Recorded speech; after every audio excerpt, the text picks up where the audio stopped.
Hi guys, welcome to a new live stream episode. We have Kabir with us, we have Luke with us, we have a new guest with us. Holly, welcome. Hey, um, so Hi, how I'm are you? I'm Holly. Um, um, I think people for your know. I think people intro. know that you're Holly. I think they know. I think they know. So, how are you, Holly? Yeah, I'm good. Yeah, all good. Nervous, first time podcast, so. Oh, you'll be fine. You'll be fine. I'll take care of you if Kabir and Luke go a little bit, like too much, as they could. They can sometimes, but it's all good. Holly, listen. We're very happy to have you, and we also want to ask you a question because you're a new guest, of course. Yeah. So you're an Ajax fan living in the UK. Can you tell us quickly how you became an Ajax fan? Yeah. So I'm a pretty new fan. I went on holiday to Amsterdam and did the whole like let's go and have an Ajax stadium tour. Like everyone says to do it, and I kind of realized like wow, there's like actually like loads of players that I've watched like a lot that have just like gone through Ajax. So like Frankie De Jong, Ibrahimovic, all like, those kind of guys, and like I just learned more about like how important Ajax is in the game of modern football, and just kind of fell into being an Ajax fan from there. Like, and now I even go to Amsterdam just to watch Ajax games. So, Perfect. Nice. Perfect. What's the last game you visited? it was actually the last home game of the season this year, so that was really fun to watch. All right. Very good. So, you can talk. You can say everything you want. Don't pay attention to the guys. Just say it one more time. No, I'm joking. Luke, Kabir, you guys are good. All good. Guys, there's so much to talk about, to be honest, especially on the transfer side. Let's start with the striker, Chuba Akpom, officially announced yesterday. There was, of course, an announcement. We heard him. We heard Sven. General idea about the player. I don't know if you guys had a moment to talk to other people or maybe watch some highlights. Let me go with you, Luke, first, because you're an expert in championship football, right? I mean, Reading aren't in the championship anymore, so one below that now, unfortunately. Chuba Akpom. I've known him since he was young. Was an Arsenal youth player, and he was one of those players that gets just passed around on loan a little bit. I've seen an interview from Sven actually when he said that he wanted to sign for Dortmund when he was younger as a teenager, and then he didn't really progress in his career because he was on loan so much. However, after seeing Robbie this weekend, I'm glad there's another striker, to be honest. And you'll find the clip somewhere on one of the live talks we did where I said that I think Robbie will be the one that turned it around this season. But after one game, I don't think so. So I'm very happy there's another striker who looks like he can score goals on a regular basis, because the championship is not an easy league to score in, let alone score 25 plus, So you're already writing off Broby after one game? Yeah, because there's no difference from the season that he just had. You'd think there'll be a little bit of a difference, but he missed from 1 yard from a backset corner, man. Like, for me, it's flipped me. My argument would be every striker misses a big chance every now and then. Fine, but Becker final last season, he had 3. You think new season, new chance. Not only was that corner, he was also one-on-one with the keeper, maybe a small tight angle, keeper saved it. Also could have squared it to Kudus towards the end of the game when he managed to push the player off the ball and was one-on-one. But he tried shooting with his left. He's all over the place. Maybe have another strike in where he can rest and maybe not have some people rely on him so much, maybe, or have such a big burden on his shoulders to try and score goals as the only striker currently. Maybe good for him. And maybe with less pressure, he'd be good. Yeah, less pressure. Exactly. I wanted to ask you. So, okay, let's see how it unfolds. Kabir, what's your opinion about the new signing? Look, really enthusiastic, to be honest. I think probably initially my initial reaction was, what do we need to do with someone coming from the championship? But actually, that was naivety on my front. Like I said, obviously he's had a bit of a stop-start, beginning to his career, and then he's found his feet at Middlesbrough, scored 27 goals in a season in a league which a lot of people say is actually more physical than the Premier League. So I think that's mightily impressive. And also, you know, he came through the ranks at Arsenal. So that says a lot about, you know, the ability that someone has. Also from a technical perspective as well. So fitting into the Ajax style of play. I think that's what we really need, though, you know, regardless of where someone's coming from, is a proven goal scorer. Because I'm probably definitely in the same boat as Luke in the sense that Brian Brobby has certain characteristics and certain abilities, but I don't think goal scoring is actually one of them, which sounds odd considering he's a striker. But actually, I think that, you know, more the hold-up play, the physicality, the ability to bring players in around him is probably more of his strength. He just doesn't really have the finesse or the technical prowess to be able, or the coolness, the composure that you need to be able to put away or have that effectiveness in terms of conversion. You know, I heard actually something very interesting said by one of the Dutch pundits that, you know, when he's coming through the ranks at Ajax, you would say, oh, Brobby scored 2 goals a game, great. But he probably needed 12 chances to score those 2 goals. And that's in a lower league. But when you're in the Eredivisie or you're playing in European football, you're not going to get 12 chances. You're probably going to get 5 or 6.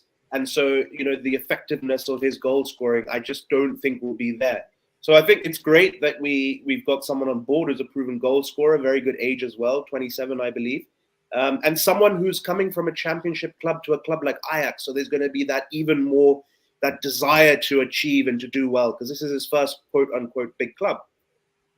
Yeah. All right. Clear. Thanks for that. Holly, can I ask you a question? So you can of course, you can give your opinion about our new signing, but in general, are you the type of fan that really pays attention day in, day out, who's being signed, who's going away? Or are you more like, I'm okay. I'm much more casual on that. You know, it's all good. Oh no, I am all about the transfer window. It was just like all over Twitter, like when Twitter had its limits on like how many tweets you could view. I was like, oh my gosh, no! Like, how am I going to keep up to date with the transfer window? But I'm proper excited about Akpom signing.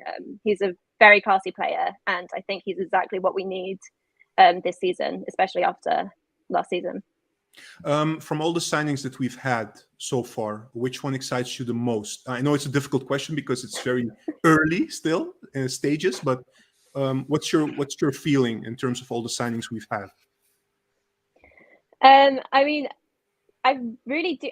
In all honesty, I think Akpom is probably my favorite. Like, I maybe biased. He's a London boy, like, but I just. He's going to be the new number 10. Like, you know, that holds a lot of responsibility, and I think he will.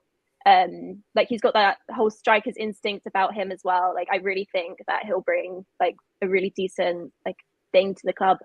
Yeah, what you said also very interesting, and also what was said in the interview by Chuba Akpom actually, that he can play as a 9, but he can also play as a 10. And we've seen a lot of Borough fans and other fans looking at him last season, that he drops, he wants to be involved in the game.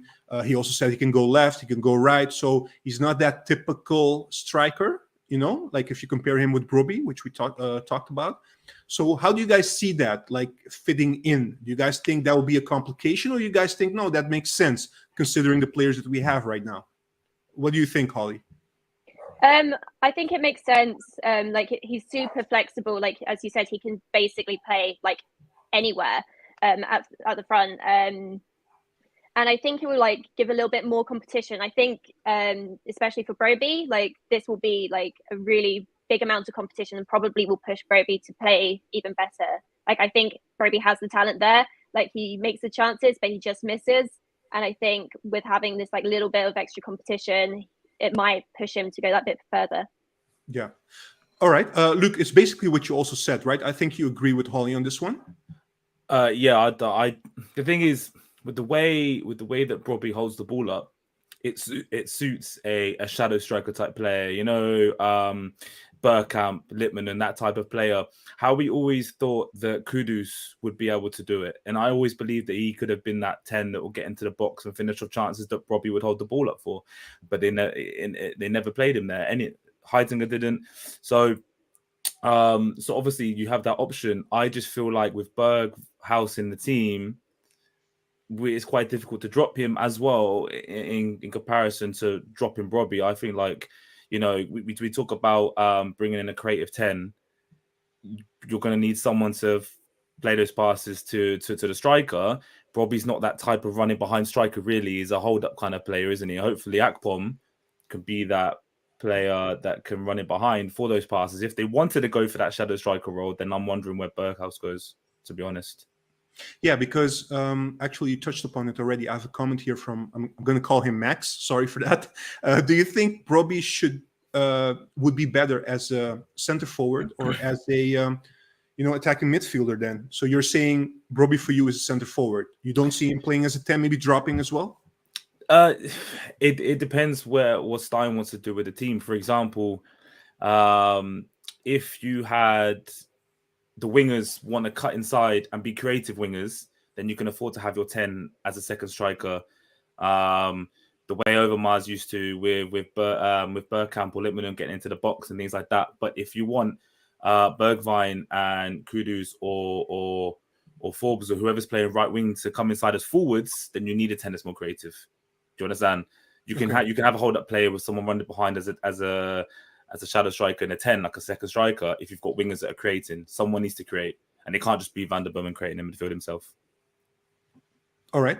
Let me ask you one more question about this topic, about Akpom, Kabir. For you, so this is something you hear a lot, right? I mean, people are not quick. I mean, we always have patience with our own product, own youth. And this also is one of the arguments that's brought up a lot regarding Robbie. Ziggy is saying, look, I don't think that Robbie deserves to be benched after that one game. He does work his ass off. Excuse my French, but I'm just reading. Robbie on 9, Akpom on 10. What do you think? Look, I don't think that there's anything. I'm not sort of sitting here and saying that Robbie should be dropped. I'm saying that he's got a lot of good positive traits. I just don't think natural goal scoring is one of them. So I think that having individuals around him that can feed off his strengths, like I said, holding up play, holding up the ball, letting players, the more creative players, and he can see whatever it may be. And I think that yes, that could work. I'm not saying that Robbie should be dropped. I think that he is a product from the youth. We did let him go on a free and purchase him for 60-odd million, whatever it was. So he deserves the chance, of course. And of course, over the duration of a season, he's going to score his goals. But I think, yes, if there's more of a natural goal scorer in and around him that can feed into his strengths and then also hopefully the strengths of, someone like an Akpom, then that's where, we can start seeing results. So I think Robbie 9, and then, yes, the creative players around him that can actually finish. Yeah. I feel sorry for him in a bit, in a certain way, because I do think he works well. I mean, I've seen him play also in the preseason. He works his socks off. He does a lot of things. The only thing missing is the finishing, right? And now they're getting a player which scored a lot of goals last season and probably might score a lot of goals also this season. I feel for him because it's basically the chance these last few weeks for him to show everyone like, hey, I'm here. I'm the number one striker of Ajax. But it feels like to me that, he can still reach that level maybe, but it seems to me like a failed opportunity. Do you guys feel the same way, or am I being too harsh right now? No, I think, but then how long a rope do you extend someone? Do you know what I mean? Like that, Robbie for the last 3-4 years, there's always been talk about the promise and the ability and what it can be, but there has to come a point in time where you have to start delivering, because this is professional football and it's a results-based industry. Everyone that goes onto the pitch works their backsides off for 90 minutes. Yeah. But if you're not good enough, you're not good enough sometimes. And that's just the way football is, isn't it? It's cutthroat, it's anything. Yeah, that's what you have to do as a prerequisite. But I think there has to come a point in time where, your ability to score goals has to come in. Otherwise, then you just have to accept the fact that your strengths are like a hold-up striker, like a Wout Weghorst, for instance. So someone who comes in, everyone loves him because he's working hard and he does well. But people also understand, okay, he might not score goals, but teams function better with him in the team because of what he can allow others to do. Yeah, absolutely. Holly, how do you feel about this, about the Robbie situation? For him specifically. I love Robbie. Like, I think he had, I don't know, controversial. I think he has a lot of talent, and I mean, when I do watch him, I get so frustrated because I know he can score the goals, but he's just not doing it. It's just like it's always just missing. It's like just there, and I really do want to see him score. But like I agree like with Kabir. Like if he's there comes a point like if he's not gonna do it, like when are we gonna like when's the point where we're gonna be like, okay, let's cut him? Yeah, absolutely. Let's see how it goes. The only thing I'm wondering as well, and this is something that's been debating now, also by Dutch pundits, etc., is how do you guys view finishing in general as a striker? I mean, I know it's one of the most important things as well, but in terms of Brobbey, do you think it's bad luck or do you think more it's quality? What do you think, Luke? For me, it's intelligent. It comes down to intelligence. For example, I don't expect the striker to score every single chance they get. Then you'll be Erling Haaland, then you'll be at Man City winning the Champions League, winning the treble, right? But for example, against Heracles, he was 1-on-1 with the keeper, and okay, he's at the angle, but he just smashes it straight at the keeper. He hasn't tried to find a corner. I mean, I'm not a pro. He's the pro. He might have tried to do it, and there might have been different things happening. But it seems like the same thing with Brobbey is that whenever he's in front of goal, it's just he either touches it a little too wide, or he doesn't strike it properly, or he hits it as a keeper, or or he takes a touch that's a little further than he should have done. And I feel like it's too consistent for it to be bad luck. I think it just comes down to intelligence, because if you look at okay, it's a bit unfair to compare it to someone like Suarez, but if you see other strikers, Eddie Nketiah, for example, Arsenal, he isn't exactly the best player in the league, but there are times where he can score a fairly good goal because the intelligence of the movement or something like that. And I feel like if Brobbey's movement was better at times, his intelligence off the ball to get to a front post or to get to the back, like the corner. The corner was great that he missed from 1 yard. That could be bad luck, for example, because come on, his left foot might not be great. But if he made those movements more frequently, then you could look at him and say, okay, well, then it's either his finishing or he's very unlucky when it comes to it. But I feel like sometimes off the ball movement is just really like lackluster. But then, he is just a hold up player, essentially, more so that he's better holding up the ball than he is, off the ball anyway. So it's like 50-50 thing, isn't it? But it mainly comes to composure and intelligence for me. All right. Yeah. Somebody wanted to react? Kabir? I think you're absolutely spot on. I think there's probably a lack of intelligence there without trying to sound too harsh. But also I think actually it also boils down to the fact that I don't think that he's got the finesse or the technique to be able to, put himself in a position where you're saying, well, actually, why has he gone straight to the keeper? Why hasn't he tried to choose, try and find an angle? And maybe he just doesn't have the technical prowess to do that. Maybe. Are we talking, when you guys say intelligence, right, just for me to understand, are we talking football IQ in general, or are we talking striker instinct in the box? More like, for me, for me, it's like instinct, when to make a run, where to move kind of thing. Because the thing is, you can see sometimes he has got the intelligence at times when he's holding up the ball. Sometimes I feel like when he drops in, he holds it and then he lays it off, or the play that always happens where he gets into the box on the last man, pushes him right up to their keeper, or hold it and lay it off for Bergwijn who comes into the box. I've seen that so often. So you see it at times. He knows there's a pattern that they work on that, or he's done that comes off consistently more so than his finishing. But when it comes to being an actual striker, it's just like his runs and his movement are just always off for me. Okay. Okay. So coming back to Akpom, everybody's happy with that signing? Yeah, definitely. Really, really excited about seeing how that progresses through the season. Yeah, he won't be available against Excelsior because he's not fit yet, I believe. He said that as well. So let's see how we do without him. One more game, but probably the game after he would be available also. It's going to be interesting as well because he's multifunctional. And we have a couple of players now up front that can play in multiple positions. And I believe also Stan said in an interview that he wants to reach that level that the forward four, the four players up front, they can switch. They can switch, like all four of them. They can switch to different positions. So I'm looking forward to that, to see how that unfolds at the later stages. All right.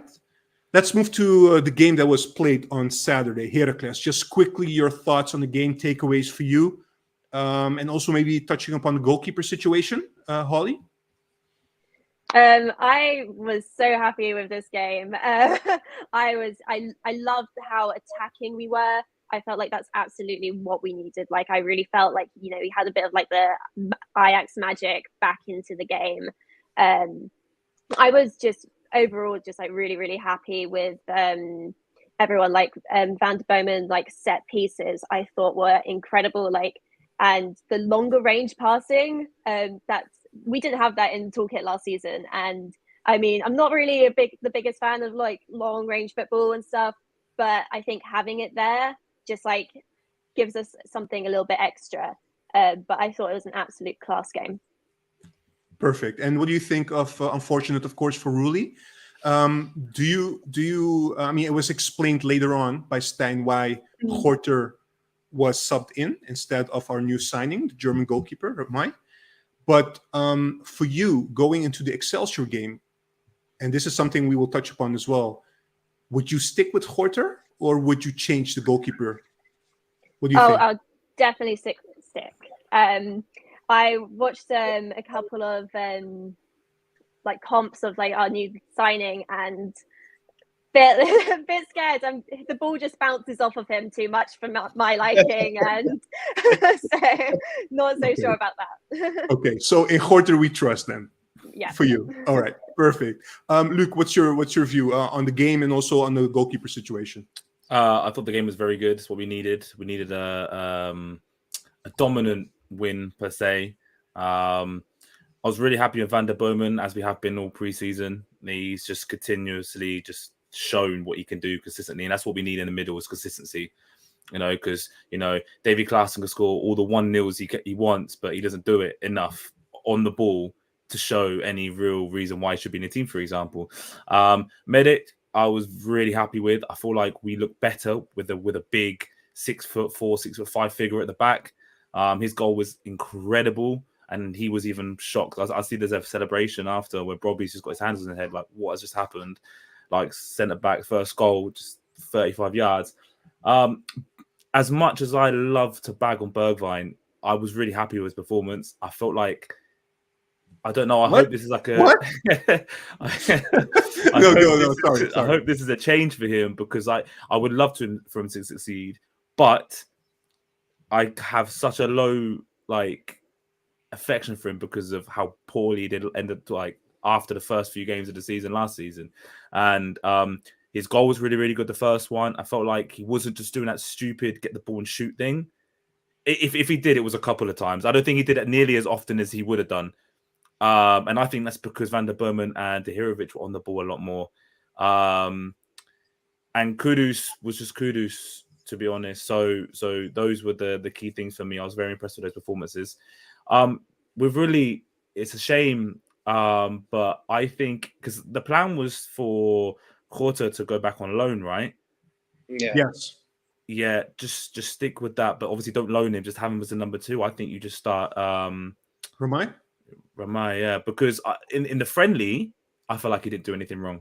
His passing was very good. Against Go Ahead on Monday. Go Ahead, Eagles. Yeah, he was trying to play to Voss in the middle. It looked very like choppy because I think these players aren't used to playing with each other. Like Voss has had a lot of game time, a new goalkeeper, etc., young players.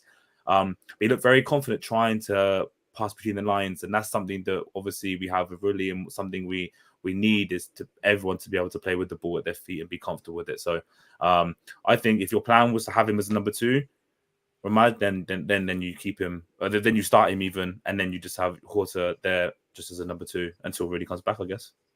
But don't you think it's a bit harsh? You give like the keys a little bit to Gorter in that game, and then one week later you take him off again and just put somebody else. I know we signed him. We signed the goalkeeper to be the number 2 and to compete with Rulli. I do understand that. But if you do that, then it's basically game over for Gorter at Ajax.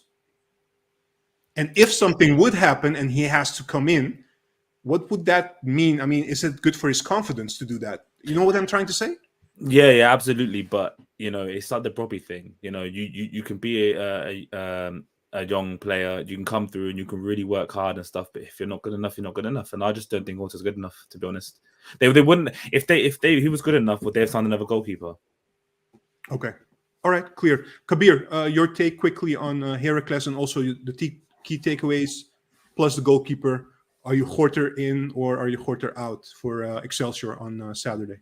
Yeah, actually, do you know what? I would probably feel like, now is an opportune time to let Gorter start and give him the run of games that, he's been yearning for. Understand he was obviously out on loan in Scotland last year and he was up for loan now, but that's what happens in football, especially as a keeper. You get your opportunity. Let's see if he can take it. I would say that I think Stein was right by saying, he knows the guys, he knows the back line. There's an element of familiarity.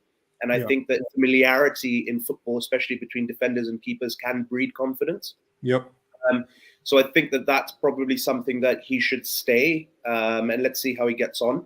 In relation to the game, I mean, I think I mentioned it on WhatsApp in the group that it was nice to wake up after what felt like ages with a sort of a smile on the face after an Ajax performance, because it really was, a dominant display. First game of the season, obviously everyone's super motivated to do well.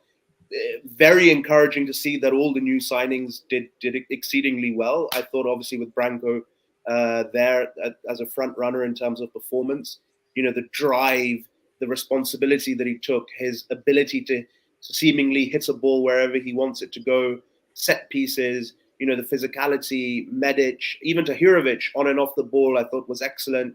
And, even when Forbes came on for those 5, 6, 7 minutes, there were flashes of energy there. And you can see, someone that will cause defenders a lot of problems. So all in all, very encouraging. And hopefully Stein makes it past Christmas. Oh man, you're gonna be burned. You're gonna get burned in a few months. In my defense, whenever I've said what I've said about Stein, I've always caveated happy by to saying, be proved wrong. I want to be proven wrong. That's true. I will be the happiest person to be proved wrong. That's true. I have a question, sorry, Kwan. So Kabir, I understand that for the Heracles game you put Horta on because he knows the back line and stuff, but then so we talk about familiarity with the players, but then say Sutalo comes in and then we sign Gaaei, is that how you pronounce it? The right back. Yeah. You sign him, and then if we get it looks like we're not getting Ito, maybe not, but if we get another left back, that's a whole new back line anyway. So then there'll be no familiarity with the goalkeeper. So then you might as well build the familiarity with Ramaj, no? But maybe just quickly, maybe the familiarity in this sense is also that Gorter knows how to set up and what's expected at certain moments in the game. And maybe Ramaj still has to, because every situation at Ajax, they want the goalkeeper to do certain stuff. So maybe that's also one of the things. Yeah, I understand that. I think it's also to do with how many training sessions you've had, how long you've been at the club. Yeah, absolutely. Like Juan was saying, in certain situations, who do I pass the ball to? Where can we best build up from the back? And all those types of things, I think, is more the familiarity aspect. And also, he's been with the club for a few years now. And I understand he was up for loan this year and he was on loan last year, but there was also a reason why we would have signed him. He was displaying a lot of talent at Go Ahead. Hey man, I was just asking the question. I'm just the host. Yeah, I'm just asking the question. Yeah. All right, guys. Just quickly on the comments, and then we go to. We have a guest actually that's here to come and talk about Javkov Medic, St. Pauli fan. So just quickly on the comments, talking about hosts. I apologize about Akpom. It has to do also with his working permit that he's not available on Saturday, of course. But also his fitness. It's both of them. He also said in the interview that he's not fit. He was injured during the preseason. He just started training again. So I use that as an argument. But today also was news that his working permit has to be arranged still. So I apologize, guys, for that one, but it's true. Let me see. What else do we have? So people agreeing also with Holly. Branco really stood out last game against Heracles with his forward thinking. This is something we did miss, but also Tahirovic deserves credits for his performance on and off the ball. It's a good partnership, isn't it? Yeah, it looks good. Even from when they first started in preseason, they first played, you could see the dynamism between them and the coordination between them. Straight away, they just clicked. So it's good. Yeah, I mean, Tahirovic, he played the really good ball for Kudus to score. So you can't really complain about that. He played very, very well. Exactly. Yeah. All right. Then Ewan, Allison, Horter has never really been given a chance at Ajax. I say we trust in our own youth until he gives us a reason not to. Yeah, I think that's fair. I get that, but it's just like, why sign another goalkeeper if you didn't want him? If you didn't trust him, why was you going to send him out on loan if you didn't? Yeah, but some people are also countering. Like Ziggy is saying, but Ewan, you don't remember the games against Roma? So the Roma game, we had to play with a new goalkeeper, and we saw how the free kick went in and these kind of things. So, and also Sepp is saying Horta got shredded at PSV last year with the. He didn't even start in Scotland either, though. When he went to Scotland, he barely played any games. So True. It's just like. Yeah, that's true. it's a tough one. We should have just signed Noppert, and then all of our problems would have not even been here. We wouldn't even be talking about this. That was a really strange one, to be honest. Very, very strange one.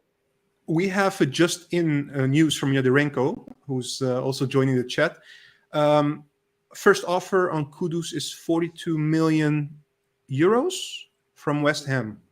All right. What do you guys think? Good offer, or can we get more? I think we can get more. It's a good start. Yeah, I definitely think we could get more, much higher. Yeah. All right. Let's welcome our new guests. He's been waiting for quite some time. It's because I talked to him. And I apologize for that. Shawn. Hello. Here we go. Just fixing it a little bit here. Here we go. Shawn, how are you?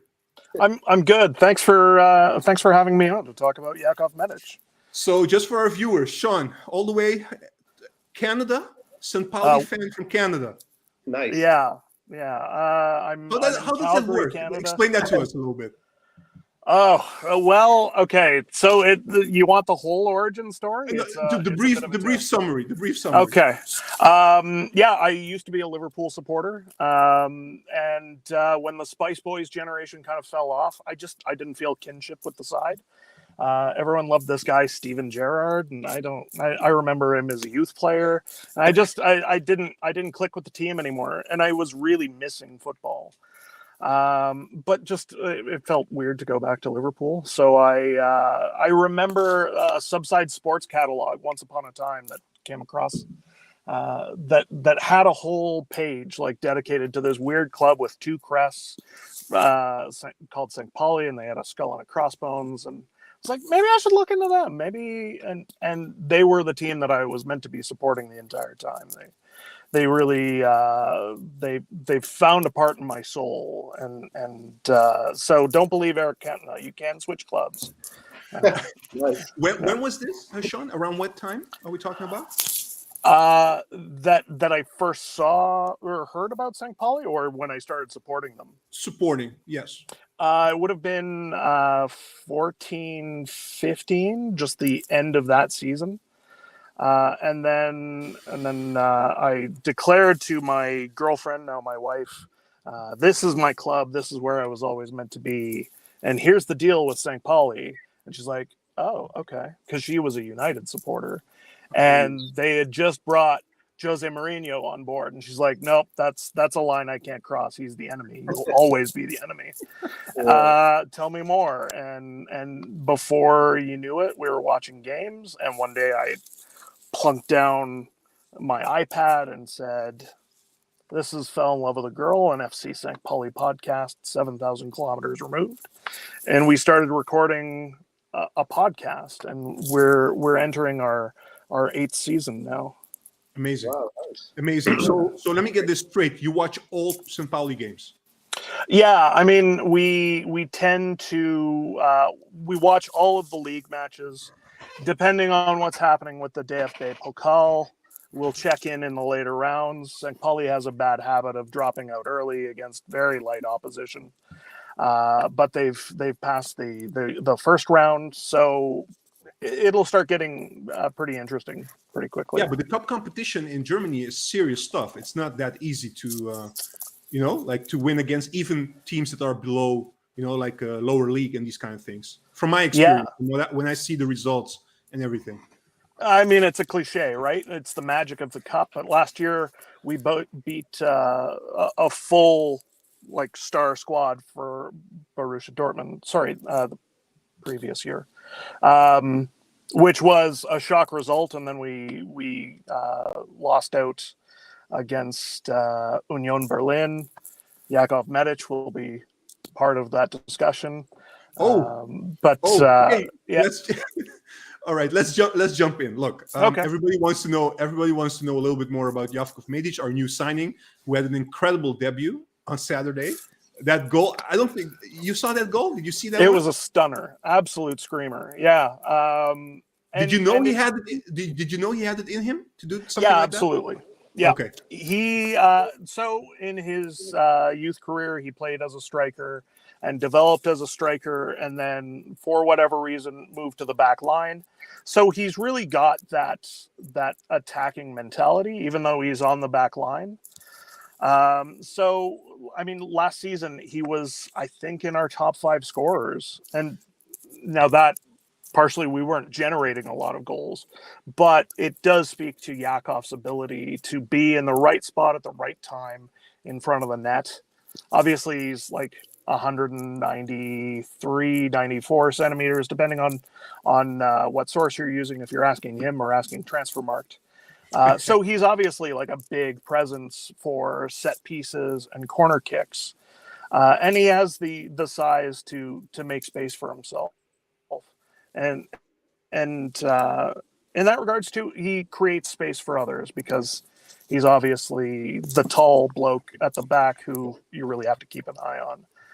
But from open play, I mean, there was a dire game last year where just before Christmas, our former head coach Timo Schultz was having a really terrible run and was dismissed at Christmas time. But they put Jakov up front to try and at least scrape a goal out of the contest, and that'll give Maurice Stein some material to work with. He's definitely got some flexibility to him.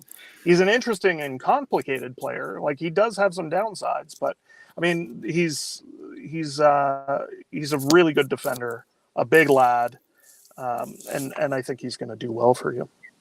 Yeah, Holly, Kabir, Luke, if you guys have any questions to Shawn, please go ahead. And also for the viewers that are watching, if you have any questions you want to direct to Shawn about Medic, we can do it now. I have one question though. In general, was he one of your better players in the squad? Well, he was kind of a nominative starting center back. And we've had some shuffling on the back line at St. Pauli. Injuries are always a huge woe for us, and the timing of those injuries. So he was pretty constant in the starting lineup, and Did he play any other position than center back? He plays either wing as well. I think he leaned towards the right, but we got Karel Metz, the Estonian defender, on loan, and we've signed him to permanent terms now last year. And so that kind of pushed him out to the left where there was a gap for him. We've struggled with that particular spot. You play with a 4 back line? I'm sorry. You play with a 4 back line? Yeah, I mean, our new manager, Fabian Hertzler, goes more towards 3 on the back. But last season, it was very much a 4-4-2 diamond across the board, which is, I mean, it has its strengths and weaknesses like any formation. So, yeah, he tended to be somewhere in the center back, and then as the formation evolved to a 3, it pushed him more often than not either to the center or the left. All right. Look, I have another question. That's the part of being a host. I'm sorry for that, but I was wondering, right? Why is Sven so fixated, do you think, on Medic? Because he told us in an interview at Ajax TV that he also wanted to get him when he was at Stuttgart, but luckily he didn't, and now he got him at Ajax. why do you think Sven is so interested in Medic as a player? And has Medic been, I mean, maybe also linked to other clubs within Germany or other clubs outside? Yeah, I mean, Yakov came to us from Wien Wiesbaden, typically third-tier club that tends to produce some really good young talent, and they tend to be, a bit of a farm for other clubs to pick some jewels out of. Yakov definitely was one of them, in my opinion. I think there's something to be said for Yakov in terms of where he is right now. He's 24. He's obviously entering kind of his prime years as a defender, and he's young enough that he's still got some development to do. So there's room to mold him to a system, but he doesn't come with a lack of experience.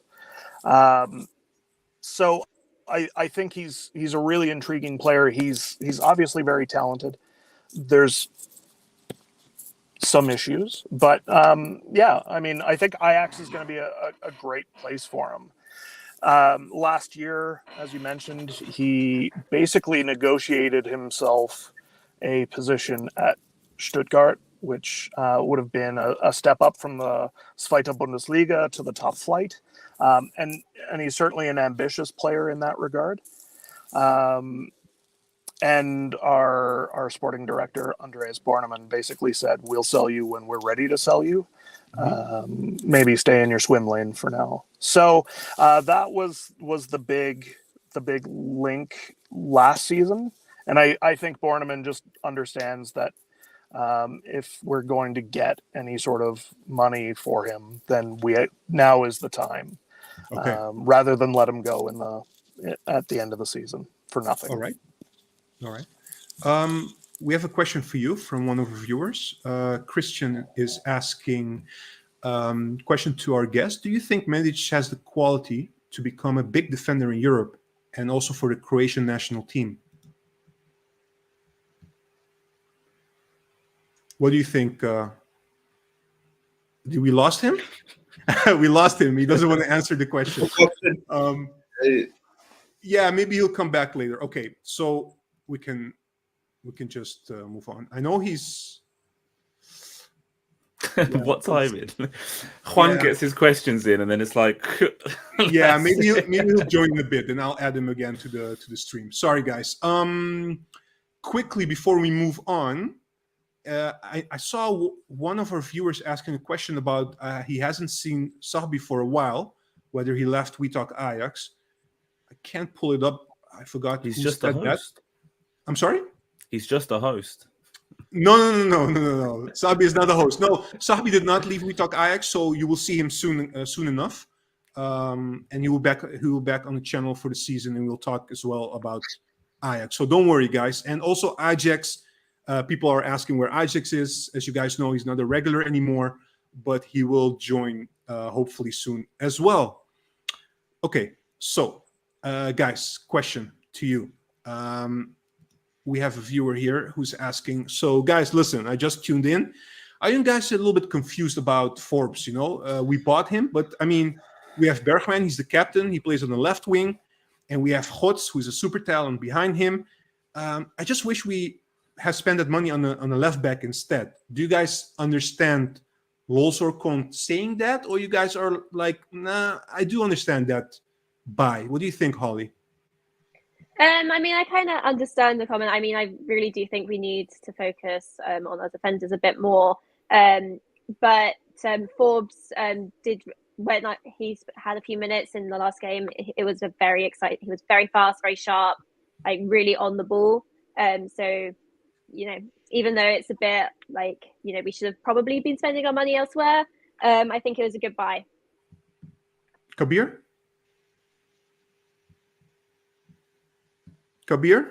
Yeah, sorry. Are you with us? I'm sorry. Yeah, it zonked out for a...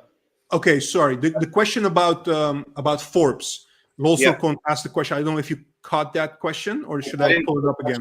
Because I saw the buffering signal, sorry. Okay, let me go back. So the question is basically this one.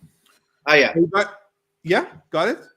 So I think that, look, I think it's a great buy, to be honest with you. I think that, it fits in well with, obviously, what we look for as a club, someone who's young and has got a lot of potential and obviously performed very well in the second Premier League, as it's known as.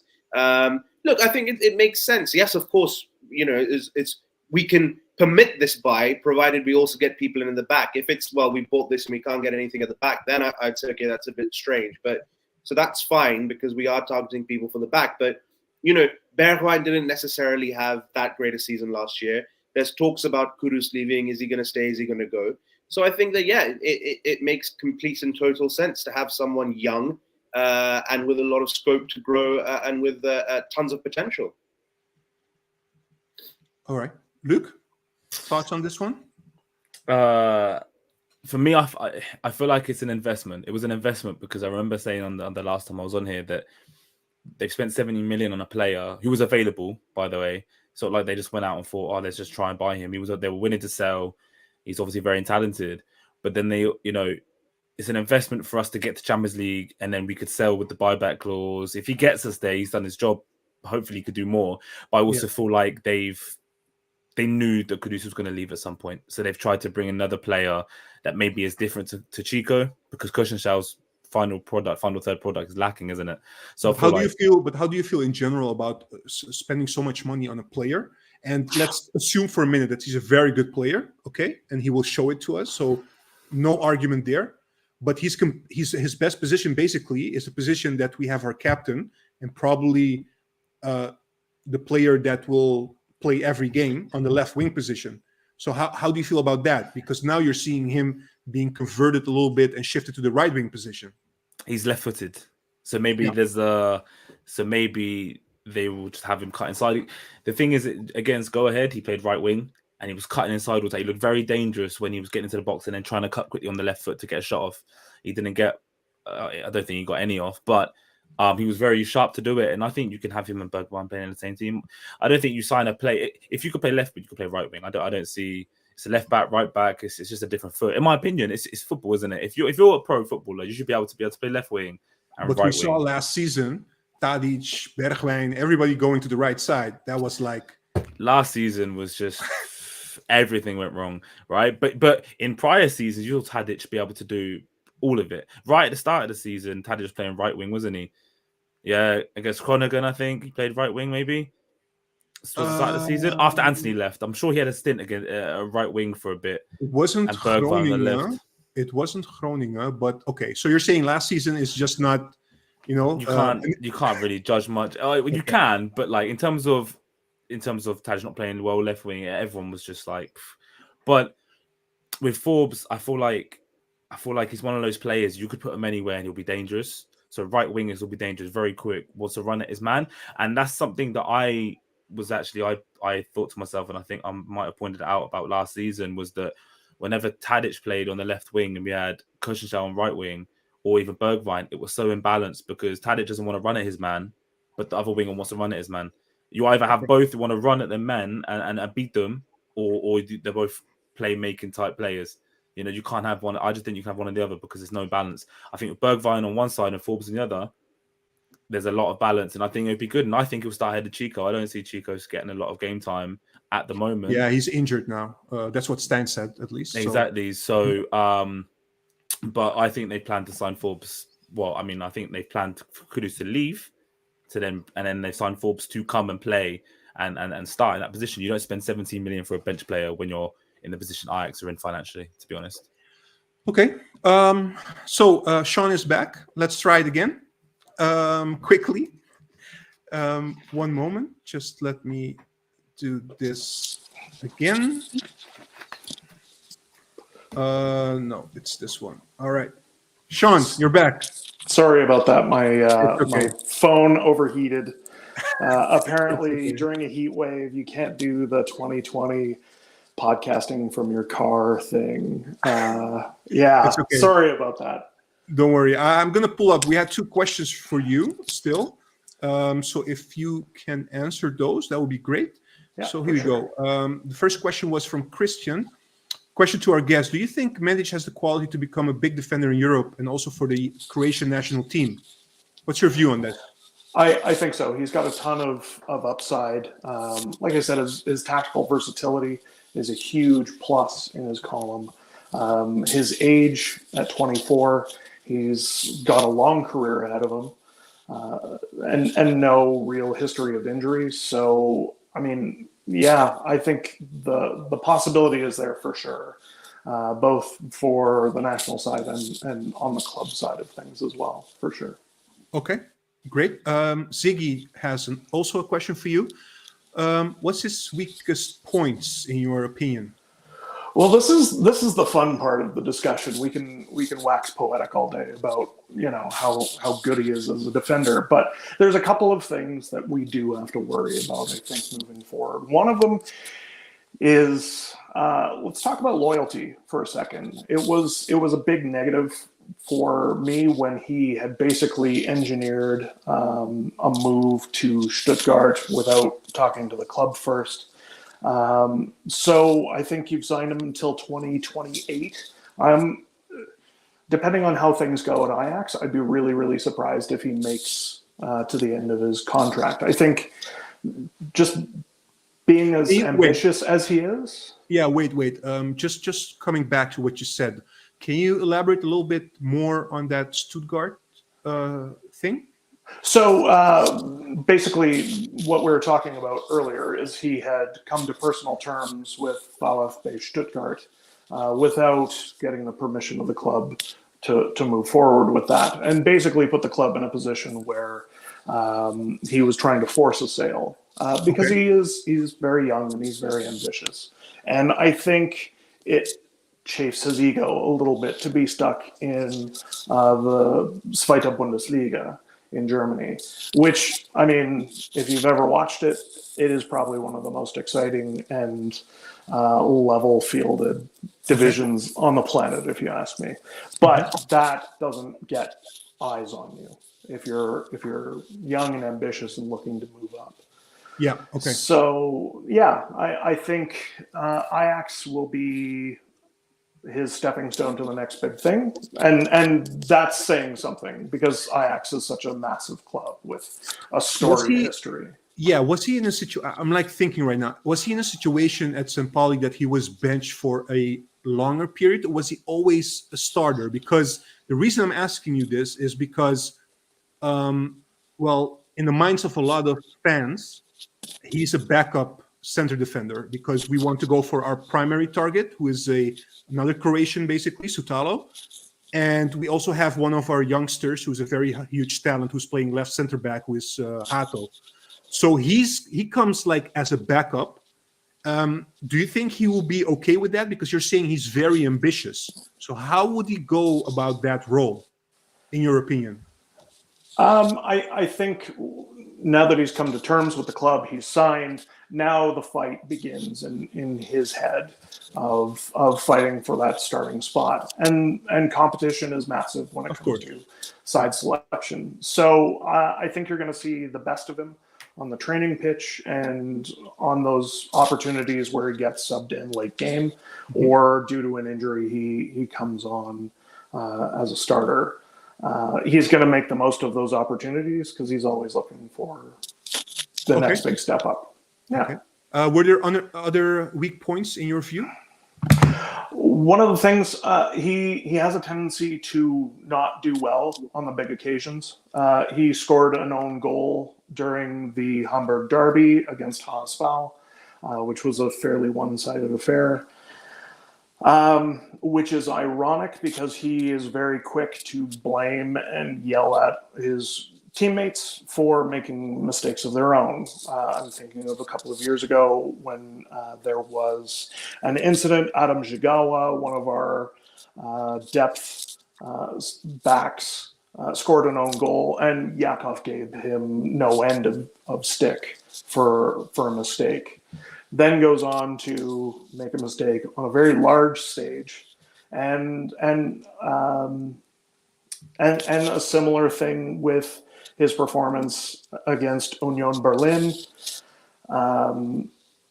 kind of let the deciding goal past him, which was very disappointing. So, I mean, day to day in the league, I think he's a fantastic player, but maybe he needs some development before you put him in a Europa League final or something. Okay. All right, clear. I think we have one more question, also from Christian, a funny one. So, with Mendes at Ajax now, will you also be watching more Ajax games? You're on the Ajax channel. You cannot say no now. No, you can say whatever you want. Just joking. I mean, if there's one reason to love Ajax, it's your colleagues. Oh, wait, which corner am I pointing to? This Three Little Birds shirt?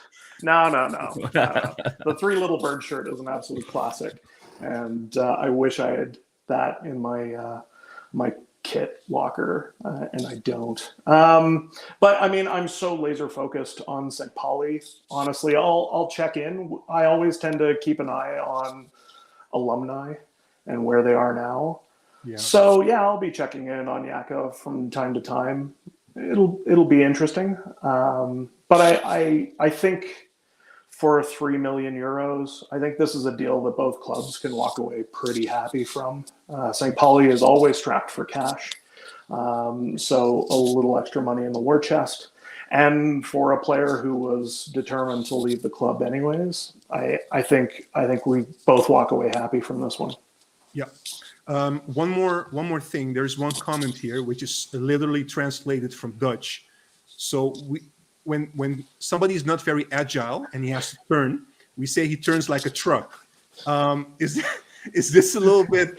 There's a little bit truth to this, or is this a little bit like, nah, Mendes is fine? I mean, his agility is maybe one of the weak points for him. I mean, he can compensate for that positionally. And with a certain amount of physicality, I don't know how forgiving the referees are in the Eredivisie, but yeah, I mean, the Zweite Bundesliga tends to be fairly physical. So if he can get away with using that to compensate, I'm sure he will. Yeah. But for the most part, I think your commenter might be more accurate than they know on Medic's agility. I don't think you'll forget this one anymore. You'll never forget this. No, I mean that's a colorful idiom. All right. Again, Shawn, I really want to thank you also on behalf of the panels and everybody, the viewers. Thank you for taking the time. I know you had to sneak out work a little bit to talk to us. I don't think they will watch this, but still, thank you so much. Good luck with St. Pauli this season. Thank you so much, and thanks for having me on. It's the treachery of having to deal with an 8-hour time difference, but I was more than happy to make the time. Thank you again, Shawn. All right, thanks for having me. Take care. All right. Yeah, bye. All right. All right, guys. So, what do you guys think? Happy? Not happy with Medic? Okay. There was good things to hear from that, but I think a lot of it comes down to what we can see. And I think after the first game, I think we could say, very happy with his first game, and hopefully he builds on from there, right? Yeah, absolutely. Holly? Yeah. Positive? Yeah, absolutely. Like, if he plays like he did in this game, then perfect. All right. Look, let's switch gears a little bit. Let's go to another topic. Let's talk about Kudus for a minute, because this always has been one of the hottest topics to talk about on this channel since he arrived at Ajax. But now we're talking about probably him leaving, and it looks like he's leaving because latest news, a lot of viewers also dropping a lot of comments on this one. So the sporting director of West Ham is in Amsterdam. They're talking about or negotiating basically Kudus going to West Ham United. How do you guys feel about that? What do you guys want in terms of fee? And are you guys, if you look at the 3 players that we knew that wanted to go this summer, so we are talking about Timber and Edson and now Kudus. Do you think with what Sven is doing, and he still has to get some players in, just to be clear, do you guys think we're good to go this season to compete for the first place? Or you guys think like, I'm not very sure right now because we're missing again this summer some really good players. So where do you guys stand in general on those? I know it's a very long question. I tend to do that as a host. I apologize. But yeah, let me go with Kabir on this one first. Yeah, I think we knew that these were the three guys that were wanting a move. So I don't think it's something that's come out unexpectedly. For them personally, I think for Timber, obviously what's happened, terrible. That's very unfortunate. He got a dream move to Arsenal. He's out for 7 months now. So, hopefully he comes back stronger from that. I'm sure he will. But look, Kudus as well, Alvarez, these guys, they've made a move. Well, both of them have made a move to the Premier League. Kudus seems like he's on the verge. So 3 guys going to the Premier League, obviously, the best competition in Europe, if not the world. Could they have done better than clubs like West Ham? Probably. But, it's a wonderful opportunity for them to be able to, perform well at a club like West Ham. And then who knows where they can move on to from there. From a personal perspective, I think fee-wise, from an Ajax perspective, I think it's fair. Kudus between, the closer we can get to maybe 50 million, I think that would be nicer. But, he also really hasn't had, a string of games where we can say as Ajax fans that he's carried the team or that he's overperformed or that, not even in the Champions League last season. Well, I mean, he scored a great goal against Rangers. He scored a great goal against Liverpool. But I think that apart from that, we didn't have the greatest campaign. And he's a kind of guy. But besides that, which we got hammered by Napoli and all these kind of things, I felt like he was the only one who showed his level in the Champions League. Yeah, I mean, but string of games then. So, for instance, if you're talking about Champions League, where someone is intrinsically motivated to do better, but then you're a professional footballer. You're not just paid to perform in the Champions League. You're paid to do it in the KNVB and the Eredivisie as well. And I think that the maturity of a player shows that you can make that adjustment and then try and carry the team or have similar performances in the league, which frankly he didn't show. It's always been in flashes. He's an excellent player. He's probably the best player we have in the squad, technically and physically, but it's always been flashes. So I think if we can get anywhere between 40 to 50 million for him, fair play. And he's been wanting to go for quite some time now as well. And I wouldn't really class him as a mentality monster. So, fair play. You shake hands, you move on. Yeah. Holly, listen, you said about Broby earlier, right? That sometimes he frustrates you. Does Kudus fall in that category for you? Because there's a split amongst the fans between, when it comes to Kudus. Some people really love him. Some people really they frustrate them a lot. Where do you stand in terms of Kudus? And what's your opinion on, us selling him? And what's the fee? What's a fee that you would be happy with? I mean, let's be real. He's born offside, which is very frustrating. But in all honesty, I think he is a class player. Other than that, but I saw it coming. I think we all saw it coming that he was going to move this season, and I'm quite happy for him for that. I mean, ideally, I would love him to stay. But this is Ajax. We build players up, sell them off, and he could. We have the replacements here already. There's Mukati. Is that how you say his name? I think. I think so. I haven't actually really seen him play much. I don't really know, but he's a replacement. You've got Akpom, who can easily fit into the number 10 position. You've got Gotts, Kansasal, Border, all of those lot that can play right wing. So there's no issue in, finding replacements for him. In terms of fees, I think around 50 million, maybe 55 at a push. But I think I'd be quite happy with 50 million. Yeah. Luke, where do you stand? Frustration or just you enjoy a player like Kudus? It's really hard because when he's played right wing, he does things that are really, really good, but then also things that really frustrate me because I know he's a 10. Everything about him is a 10. So, but he does what he can out wide. But some of the things that I know that people are frustrated with, the fact that, sometimes he holds the ball for too long or doesn't want to circulate the ball, wants to try some skill or wants to dribble all the time, he's obviously a 10. He's obviously a midfielder that wants to get the ball and make runs in behind and things like that. So being right wing, he's done well because it's not like he's been the worst player. He scores goals from there, but he's not underperformed, if you know what I mean. You've never looked at him and thought, he's been awful. He's been a 5 out of 10 today. Do you know what I mean? He always does something, whether it's an assist or a goal or gets the pass before an assist or something. So he frustrates me, and I do enjoy watching him play. But for the money, like Kabir said, if we're pushing towards 50 million euro, then you take it. I've always said, with just like Yadarenko, is that if you don't want to be here, go. Yeah. I mean, that's a good point. Roy has a question. Roy van Hensbergen. Thank you for the comment. So to Juan and the panel members, now Ajax is about to sell Kudus, right? We're talking about this. Can we just ignore the politics and just get Spirition?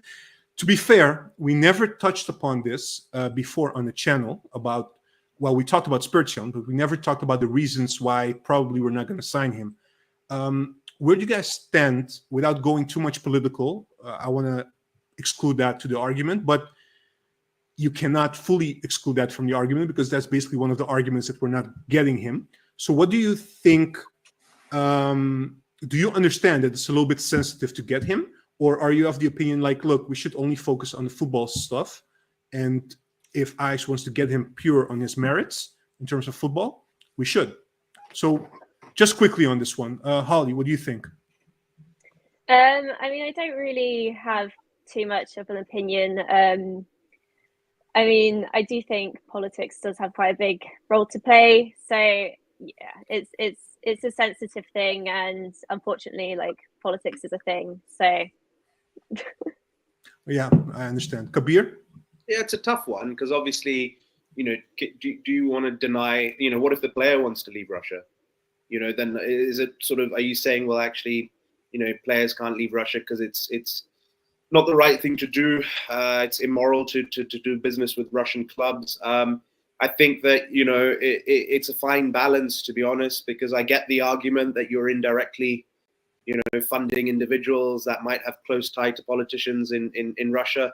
But, if it's looked into and it's deemed legal, then, what do you do? It's I don't know. It's a very tricky one. I mean, look, clearly he's a player that will add something to the team, and he's obviously a good quality player, someone that we need. Look, I personally wouldn't be too unhappy if we signed him, but I also understand if we stay clear from this one. It's a tricky one. It really is. Yeah, it is. It is a tricky one, and for me, it's almost like a lose-lose. No matter what we do now, yeah, it feels like that. What do you think, Luke? What's your opinion? I think it's ridiculous. I think how can you? He wasn't born and then said, "Oh, do you know what? I'm going to go and take part in this war that happens in 20 years." You buy him. He wants to just play football. You then so you pay the club. They're not going to be like, okay, well, let's go and send our money to the whole of Russia so they can use it in this war. It's silly. Do you know what I mean? If you want this player, you sign this player purely on footballing reasons. But like you said, I feel like you get judged either way because someone's going to be like, oh, what happened to the morals at Ajax? And if you don't sign him, everyone's going to say, oh, well, now you're just letting politics get in the way of football. But I personally think it's ridiculous. If you want this player, if he can help you win the league and get Champions League football, and if he's that good, then you get him. Simple as that. I have always held this belief that politics and sports should not merge. They should be kept separate. And actually, because Spirition's entourage and team actually wrote an open letter to Ajax, didn't they? Saying, it's not his fault. It was, that he was born in Russia and, he doesn't represent Russia. And there's a reason for that. He was Armenian international. So yeah, it's tough. It's tough. But I feel like that ship is starting to sail. I don't know if you guys get that feeling as well. But if you look at two perspectives, okay, I know Medic wasn't involved in any kind of war, but why they're both not involved in the war essentially, but why should one be able to have the opportunity to make the step up from a lower league essentially and go to Ajax and then build more of a career, and Spezia can't, just because of the politics that are surrounding them? I think it's ridiculous. It's what I said. Ridiculous. I don't mix. I agree for sure. But I think Ajax feel that as a, the company, listed company, all that sort of stuff, that, there's a sort of a moral factor, and, the backlash that it might have, and could that have an impact on, shares and whatnot, and backlash on allowing a player to achieve his dreams of playing in the Champions League one day. Yeah, but also the backlash. Look, Ajax is also listed on an exchange, so we have a little bit more things to worry about than other clubs. And not only that, you don't know what kind of effect it will have on certain sponsors as well. So it also it has more impact than only on the pitch, unfortunately. So I think all these things together makes it a bit of a complicated discussion, not decisions, discussion. So that's why it's hard. I mean, the question was asked. We avoided it in recent talks a little bit because it's very hard to take the right position on this one. It's just difficult. It feels like what I said. It feels like lose either way. Do you think it's safer then, Juan, for you? Do you think it's safer then to not do it and just leave things the way they are? Take this criticism about not wanting to get involved with Russia's or the Russian war and politics and things like that. Stay away from the player and the country, but maintain all the said sponsors that potentially could cancel their contract if we were to sign said player. Do you think it's safer doing that and just keeping things the way they are and looking for another 10? Because on the flip side, he's not the only 10 in the world. Exactly. There are plenty of other players. So. But that's the thing. That's the thing. Like for me, I rather 100% just look at his football qualities and that's it. And based on that, we get him or we don't. Not knowing where he's from and what's going on in that country. But that's not reality, is it? But so that's on a not realistic reality. level. Exactly. Would you? So on a realistic level, in reality, would you rather just keep it safe and just not go for the player? And obviously, we don't know if for example, Zigo will be like, oh, we don't want this anymore. We think this is ridiculous. Would you just keep everything the same, keep running the club how it is, all the sponsors the same, and just go for another player? Do you think that is a safe option? And would you do it? Would you go for it? You're asking me to make that decision. That I don't know. I'm playing devil's advocate. Yeah, I know, but I really don't know because I need more information. We're sitting on the benches talking about this, but we don't have all the ins and outs, right? I know the board is even struggling with this topic. So who are we to just say, yeah, do it or don't do it? So, but that's what I'm saying. Would you risk losing the sponsors for a player? It essentially is what I'm asking. But the potential collapse of the sponsorship. You see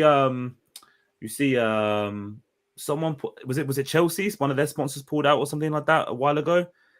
I can't remember who it was, but they pulled out for. I think it was because of the whole Russian Abramovich thing with their owner a couple of seasons ago or something like that. Yeah, but so that's they lost their sponsors. It is different. Yeah. But would you risk losing some sponsors because you've done some business with some Russian clubs, or would you just rather just keep it the same, move on elsewhere, everything's normal, everything's the same, and just move on to other targets?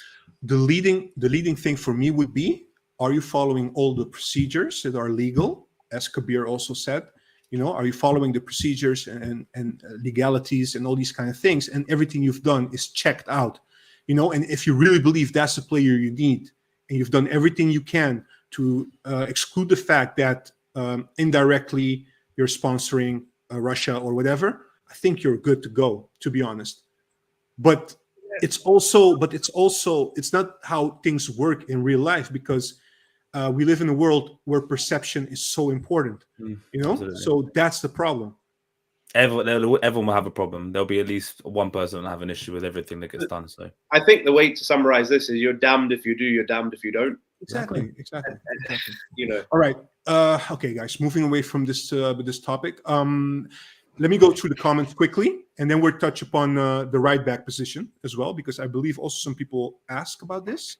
Here we go. Anthony Schulting is asking, question, what are your opinions about PSV signing Serginho Dest, probably, while we get the Danish guy from, I don't know how to pronounce his name yet, so forgive me, but from Viborg, I'm sorry, in Denmark. We'll touch upon that in a bit. Just let me go through the comments quickly. Touching back on Kudus, Lolsorkont is saying, I think Kudus did show some quality in the Eredivisie, Champions League, but also in the World Cup with Ghana. Yep. Let me see.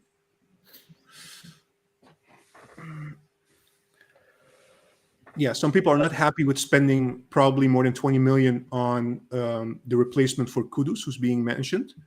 McAtee.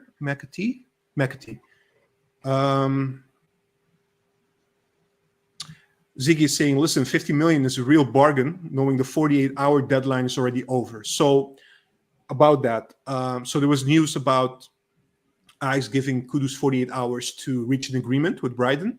And if that wasn't the case, that the price would go up by every day until the end of the transfer window. So 50 million is still cheap for Ziggy. Jerry is saying, look, Kudus lacks vision and team play to play on the midfield, I think. I agree. Mm-hmm. Any information on Ernest Numa from Noord-Holland? People mention him a lot as a hot target and good player. I've watched this guy, believe it or not. I like to. So obviously, I've been speaking to you about Noord-Holland, so I've actually been watching some of their highlights, and he scored a hat trick more recently in one of the league games. Very quick. I think he's left-footed. Yeah, very quick. I think he would be a good option to have as a winger as well, but Forbes, etc., there would just be too many wingers eventually, wouldn't there? So yeah. So a lot of comments on what we just discussed about Spirit Shawn. Just quickly on a few. So yeah, a Spanish club just recently signed a Russian player from a Russian club. That's true. We saw that. I think it was Real Sociedad who bought a player. Yeah. Anthony is saying, listen, he isn't even Russian, so cut the crap and sign him. What can we do about the situation?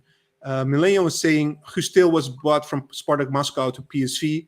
Szymanski was from a Russian team, played Feyenoord last season. True, all true. Both them benefited PSV and Feyenoord. So yeah, we're also being given the score of our Europa League opponent. Probably Ludogorets is currently 2-1. Let me see. What else? A lot of comments, guys. That's good. Make sure you like the video as well. Yeah, just quickly on Spirit Shawn, my opinion is just buy him. Feyenoord, PSV, and NEC also did business with Russian clubs, and they didn't get criticized. Yeah.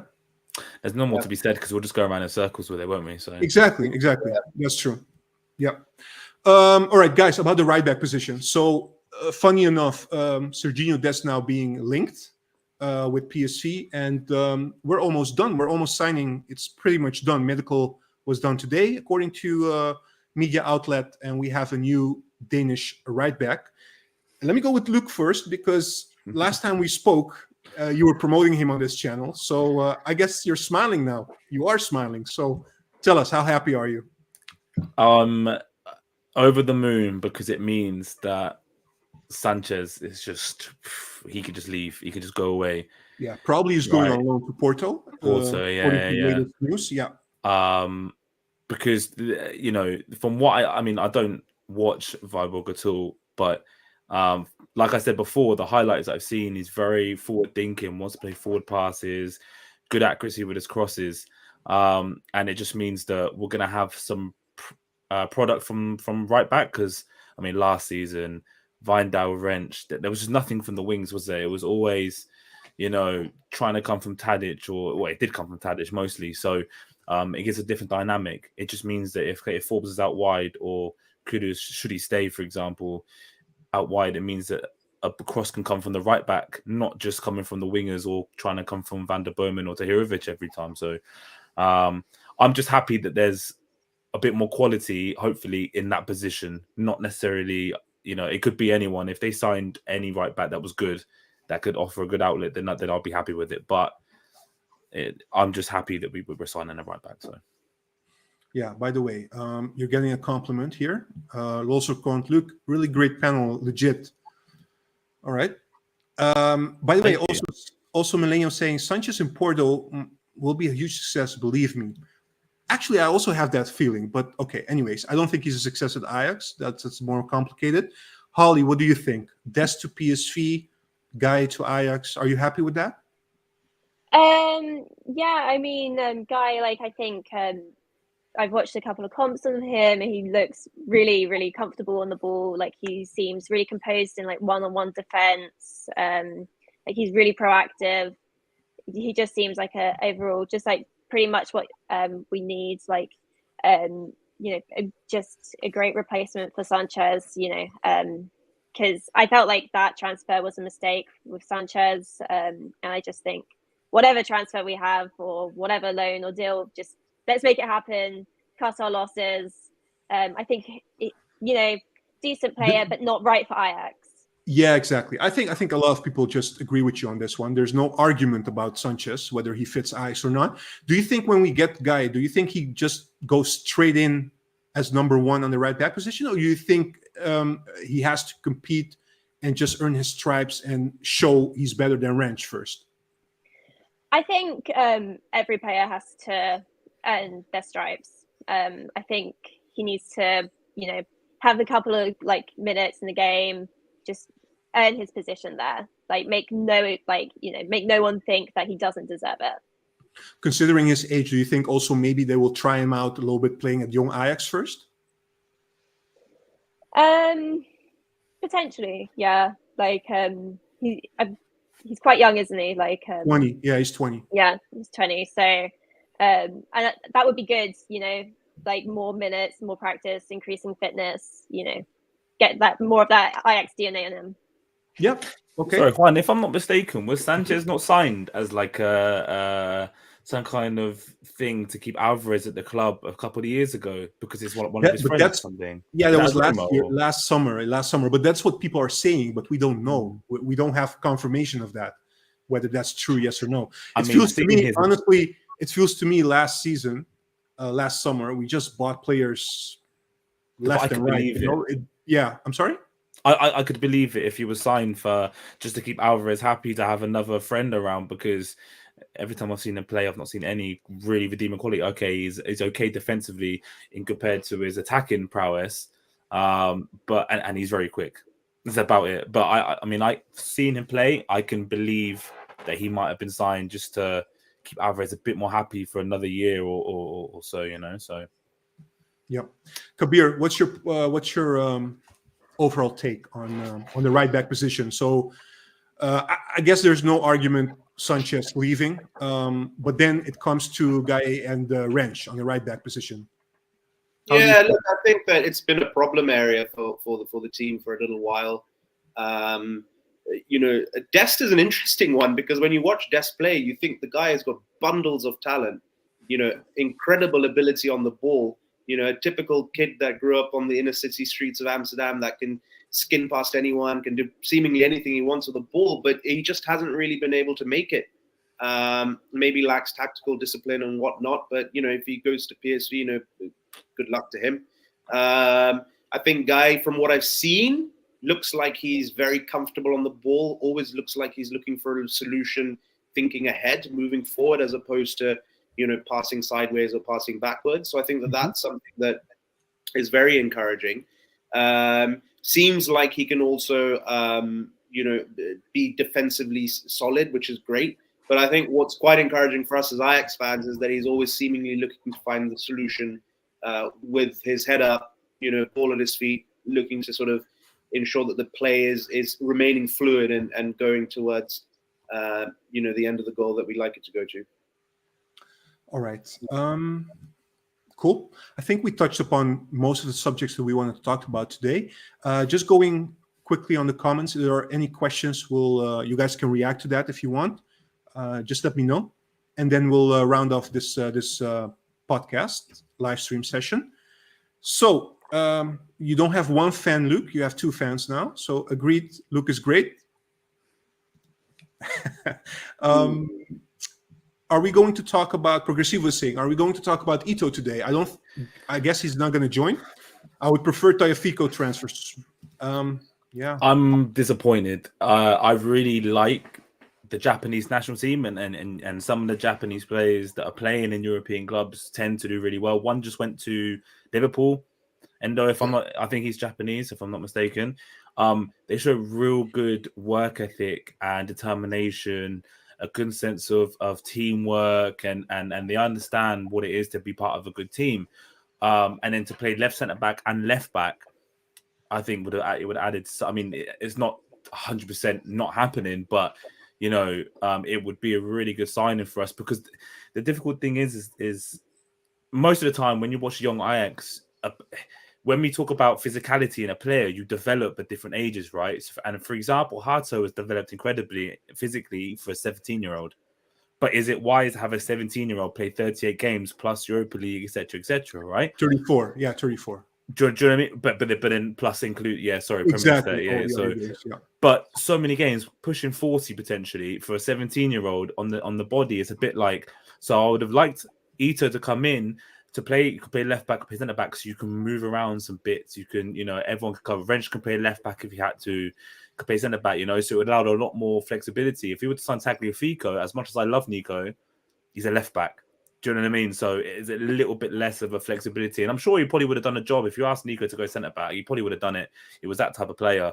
He is that type of player even. But, Ito is disappointing because I feel like he would have been a real good asset for us. Could still be. So. Yep. We have Jay saying, I don't know if you guys already discussed it, but what's your opinion on the goalkeeper situation?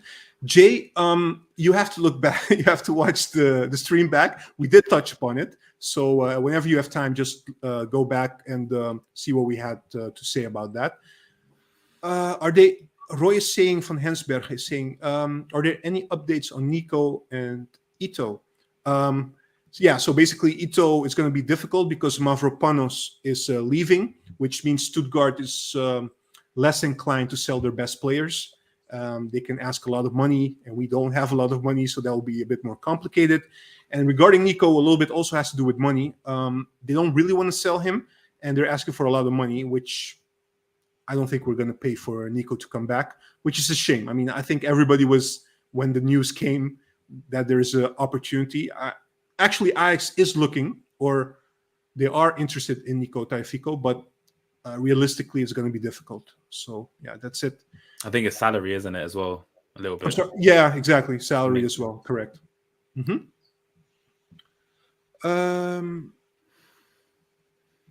Christian is saying, look, I have the feeling that Sanchez is one of those players that's not fitted to play at Ajax, but will play great at a different team with another kind of gameplay. Yeah. I think he does really possible. Well for the Mexican national team. He plays quite well there for them. They won the Gold Cup, I think, but yeah. Yep, that's true. I'm scrolling through the comments quickly.